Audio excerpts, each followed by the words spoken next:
पीलीभीत में देश के बड़े बड़े नेता आकर के अपनी बात कह चुके हैं और लखनऊ वाले तो और घबराए हुए हैं। पीलीभीत का नाम सुनते ही भारतीय जनता पार्टी के तमाम नेताओं का चेहरा पीला हो जा रहा है। कोई नया आया है प्रत्याशी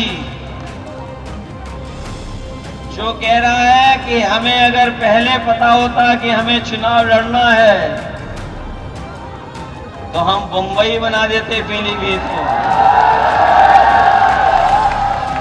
किसानों के लिए संघर्ष करने वाले तेजेंद्र सिंह बिर्क जी, सुधीर तिवारी जी, कृष्णा अधिकारी, अरशद खान साहब, पूर्व एमएलसी अमित यादव, अमित मिश्रा जी से लेकर के बहुत सारे समाजवादी पार्टी के नेता, कांग्रेस पार्टी के नेता और इस चुनावी जनसभा में आए हुए हमारे सभी आदरणीय बुजुर्ग, किसान भाई, बड़ी संख्या में नौजवान साथी, माताएं, बहनें, पत्रकार बंधु, मैं सबसे पहले इस विधानसभा और पूरे पीलीभीत से आए हुए अपने सभी कार्यकर्ताओं का बहुत बहुत धन्यवाद और आभार प्रकट करता हूं। ये पहले चरण का चुनाव होने जा रहा है। पीलीभीत में बड़े बड़े नेता आ चुके हैं।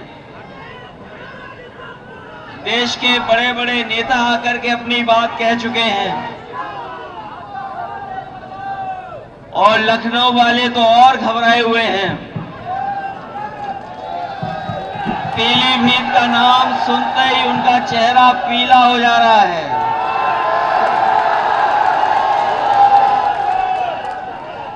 पीलीभीत का नाम सुनते ही भारतीय जनता पार्टी के तमाम नेताओं का चेहरा पीला हो जा रहा है और ये इसीलिए हो रहा है कि यहाँ की जनता ने इस बार मन बना लिया है और समाजवादी पार्टी को ऐतिहासिक वोटों से जिता करके भेजना चाहती है। हमारे यहाँ किसान भाई हैं, ये जानते होंगे कि किसान भाइयों का आंदोलन पूरे देश में चला है।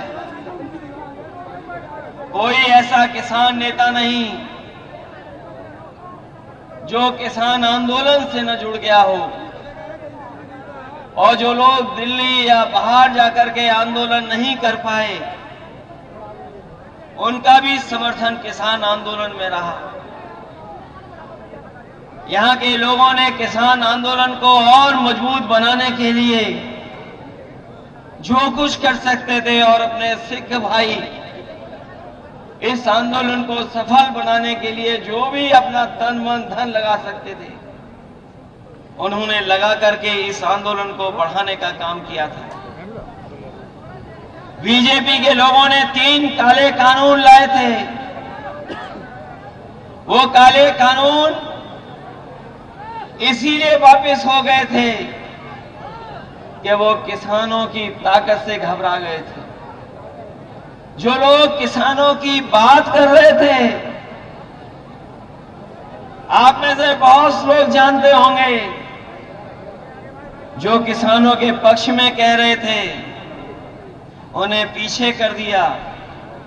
नौजवानों की बात जो उठा रहे थे उन्हें पीछे कर दिया। किसान की आवाज में अपनी आवाज को जोड़ करके आंदोलन को मजबूत कर रहे थे, उन्हें पीछे कर दिया। और जो किसानों पे थार चला रहे थे, बताओ उन्हें सम्मान दिया सरकार ने कि नहीं दिया? बगल में ही आपने देखा है कि किसान आंदोलन को लेकर के यही तेजेंद्र बिर्क निकले थे, वहां पर उस आंदोलन को दबाने का काम किया था। कोई कल्पना नहीं कर सकता था कि थार से किसानों के आंदोलन को रोका जाएगा। कई लोगों की जान चली गई और ऊपर वाले की कृपा रही, भगवान की कृपा रही कि तेजिंदर बेग हमारे जिंदा हमारे साथ हैं, अभी भी किसानों की लड़ाई लड़ रहे हैं। जो किसान आंदोलन को दबा रहे थे उन्हें सम्मान दिया जा रहा है, और जो किसान आंदोलन की बात कर रहे थे उन्हें तो सुनने में आया मंच पे भी जगह नहीं मिल रही है। कोई नया आया है प्रत्याशी जो कह रहा है कि हमें अगर पहले पता होता कि हमें चुनाव लड़ना है तो हम बंबई बना देते पीलीभीत को।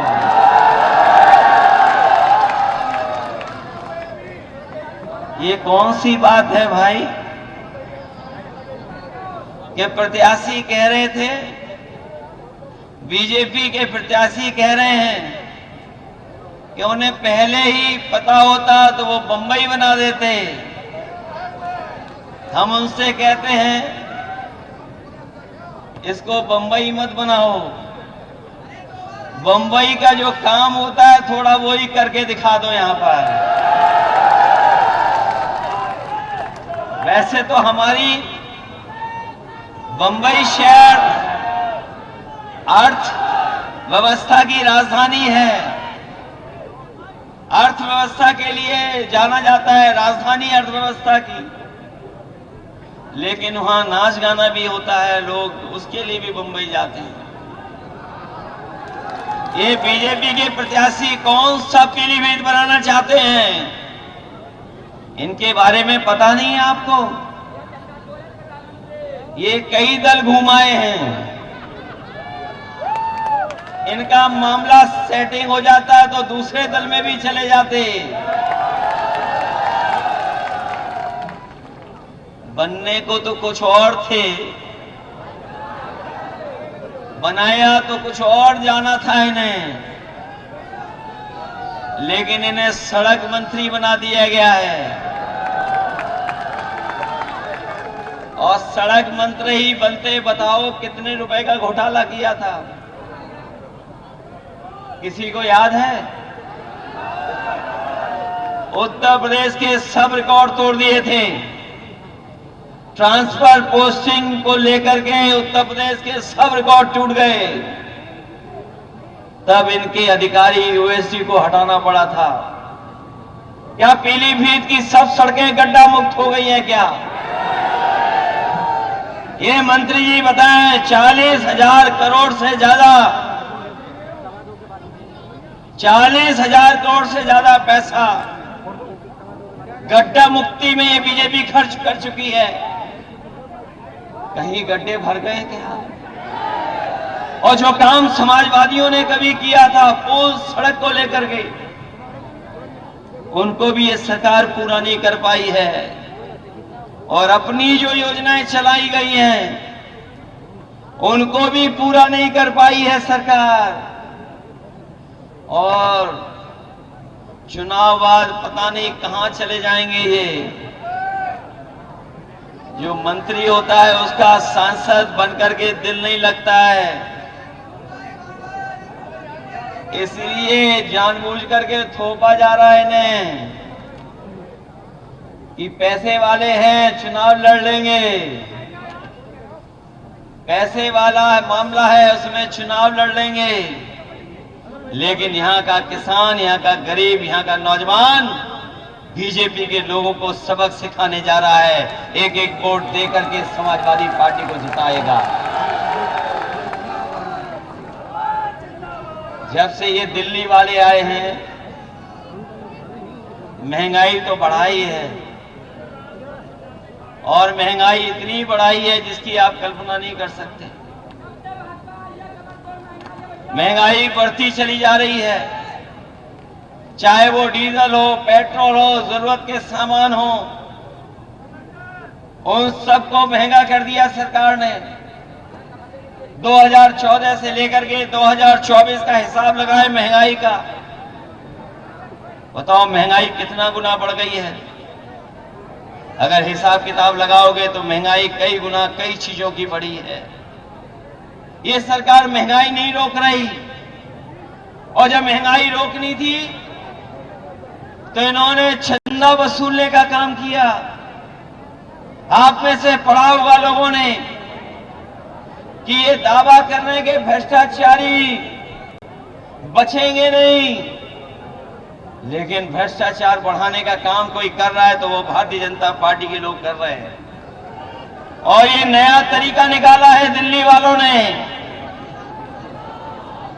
ये इलेक्टोरल बॉन्ड जो बनाए गए हैं, इलेक्टोरल बॉन्ड के माध्यम से बताओ वसूली हो रही है कि नहीं हो रही है? और ऐसी वसूली तो दुनिया में नहीं होगी। जिस कंपनी का कोई कारोबार नहीं, जिस कंपनी का मुनाफा कुछ भी नहीं, वो उस कंपनी से सरकार ने वसूला है पैसा। हम और आप लोग जानते हैं चंदे में क्या दिया जाता है, थोड़ा बहुत दिया जाता है। क्या चंदे में 1000 करोड़ रुपए दिए जाते हैं? क्या चंदे में 500 करोड़ रुपए दिए जाते हैं? क्या चंदे में 300 करोड़ रुपए दिए जाते हैं? ये सरकार ऐसी है जिसने इलेक्टोरल बॉन्ड के नाम पर बड़े बड़े उद्योगपतियों को सीबीआई, ईडी, इनकम टैक्स से डरा करके इन्होंने वसूलने का काम किया है। और ऐसी वसूली पूरे देश ने नहीं देखी होगी जैसी सरकार में हुई है। ये वही बीजेपी के लोग हैं। याद कीजिए, इन्होंने कहा था कि नोटबंदी के बाद कोई भ्रष्टाचार नहीं होगा, कोई काला धन नहीं कमा पाएगा। बताओ, ये इलेक्टोरल बॉन्ड सफेद को काला करने वाला इंतजाम हुआ है कि नहीं है? काले को सफेद कर लिया कि नहीं कर लिया बीजेपी ने? नोटबंदी में भी किया और इलेक्टोरल बॉन्ड में भी कर लिया। इस सरकार ने जितना पैसा वसूला है उसकी वजह से ही महंगाई है। सोचिए, कभी जिन उद्योगपतियों से ये वसूल लेंगे पैसा, क्या वो नहीं कमाएंगे मुनाफा? क्योंकि मुनाफा कमा रहे हैं इसीलिए महंगाई है, भ्रष्टाचार है इसीलिए महंगाई है। और इन सब चीजों के लिए कोई दोषी है तो वो भारतीय जनता पार्टी के लोग हैं। हम भारतीय जनता पार्टी के लोगों को कहना चाहते हैं, यही उत्तर प्रदेश है जिसने उनकी सरकार बनवाई। 14 में आए थे और 24 में चले जाएंगे। उत्तर प्रदेश के लोग अगर स्वागत अच्छा करते हैं तो जब विदाई करेंगे तो विदाई भी बड़ी धूमधाम से भारतीय जनता पार्टी के लोग करेंगे। इनकी गारंटी याद है आपको? ये बीजेपी की गारंटी नहीं है। जिस तरीके से इन्होंने कोरोना में थाली और ताली बजवाई थी, याद है कि नहीं याद है? इसी तरह की बीजेपी की गारंटी नहीं, ये घंटी है। इनकी घंटी याद है आपको? याद है कि नहीं याद है? किसानों की आय दोगुनी करेंगे। बताओ, इनकी गारंटी पूरी हो गई क्या? हमारे नौजवानों से कहा कि हम 2 करोड़ नौकरी देंगे। बताओ, बीजेपी की गारंटी पूरी हो गई है 2 करोड़ नौकरी की? जो गारंटी